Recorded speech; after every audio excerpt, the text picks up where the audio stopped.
Salut salut, moi c'est Gamily et c'est ma première vidéo. Eh bien j'ai envie de vous parler des lectures pour les petits et les tout petits. Tout simplement parce que j'ai moi-même un petit garçon de 5 ans et que j'adore lui lire des histoires, et ce depuis qu'il est tout petit, tout bébé. Alors je vous cache pas qu'au début, quand on a un tout petit bébé dans les bras, c'est pas toujours évident de savoir quoi lui lire, quoi lui raconter. Alors là, j'ai simplement suivi les conseils d'une très bonne libraire, dont je vous reparlerai sûrement dans une autre vidéo plus tard, qui m'avait tout simplement orientée vers des livres qui me plaisent d'abord à moi. Et c'est vrai qu'en racontant ces livres-là, en lisant ces livres-là à mon fils, je me suis rendu compte que plus je prenais du plaisir à lui raconter certains livres, et bien plus il était attentif. Il m'écoutait avec des grands yeux, mais il écoutait, il regardait aussi tous ces livres-là. Alors aujourd'hui, j'ai envie de partager un premier livre que je lui ai raconté quand il était tout petit bébé, c'est Dada, de Michio Namura. C'est une japonaise. Il n'y a pas encore beaucoup de ces livres qui sont traduits en français, mais ceci dit, celui-ci n'a pas besoin d'une énorme traduction, parce que vous allez retrouver tout au long du livre donc ces petits visages en plasticine avec toutes sortes de mimiques, de grimaces différentes. Et chaque fois, cette grimace en fait représente vraiment, réellement, la façon dont se met le visage quand vous formez certains sons ou certains mots. Par exemple, le hi ou le blurk.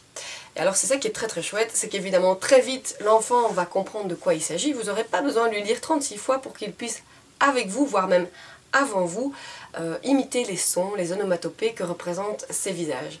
Alors non seulement vous allez passer un bon moment en lecture avec eux, mais en plus ce qui est très chouette, c'est qu'on passe un moment aussi fou rire, grimace, parce que c'est à celui qui imitera le mieux la grimace qui est représentée dans le livre.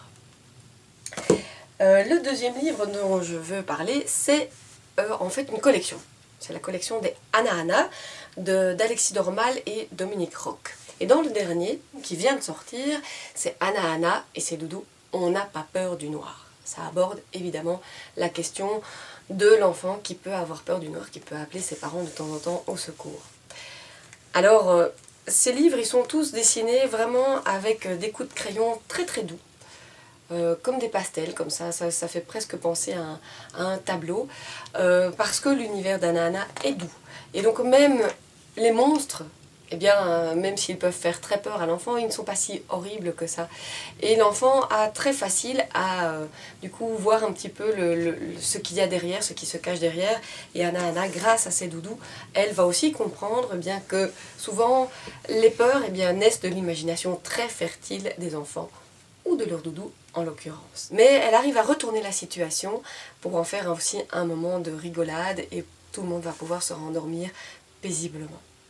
Alors le dernier livre dont je voudrais vous parler, c'est le préféré de mon fils en ce moment. Il s'appelle Sauvage. Sauvage, donc dessiné par Emily Hughes. C'est une américaine et c'est son premier livre. Vous voyez déjà le personnage avec ses grands yeux tout ronds est très très attachant. Et c'est l'histoire sauvage d'une petite fille qui se retrouve, on ne sait pas très bien comment, bébé dans les bois, et qui se fait élever par les animaux. C'est un peu donc Mowgli au féminin, et revisité d'ailleurs. Donc elle apprend à parler, elle apprend à jouer, elle apprend même à se nourrir avec et grâce aux animaux.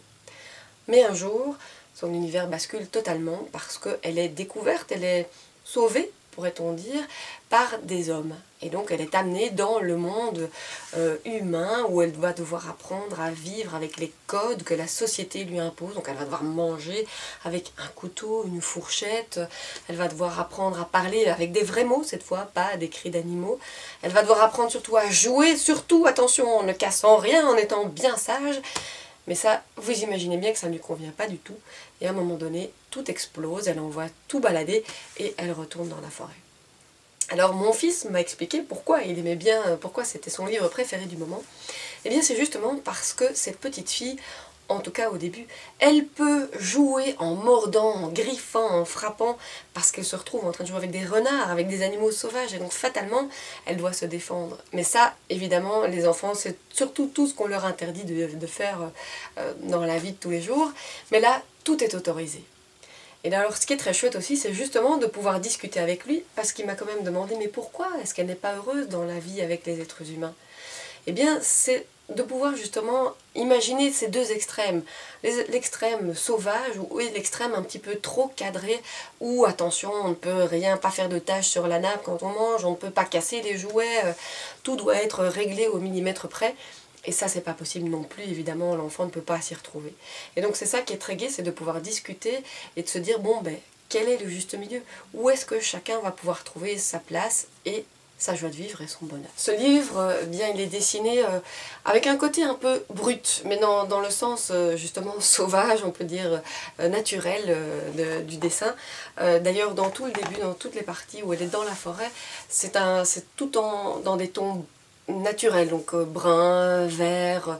Et puis alors quand elle arrive dans le monde des humains, eh bien c'est un peu plus coloré, un peu plus orange, jaune, des couleurs un peu plus vives. Mais elle, la petite fille, est dessinée comme ça, toujours avec son côté sauvage, avec ses dents un petit peu en pointe. Et les parents d'adoption qu'elle a sont un peu représentés comme des monstres, en tout cas très sévères. Et donc on voit là un petit peu le contraste de ce que la petite fille peut se représenter. Bien non, c'est pas le bonheur pour tout le monde de vivre dans le monde des êtres humains. Voilà, eh bien c'est tout pour aujourd'hui, mais je vous retrouve très vite et je vous souhaite de très bonnes lectures et je vous dis à bientôt. Bye bye!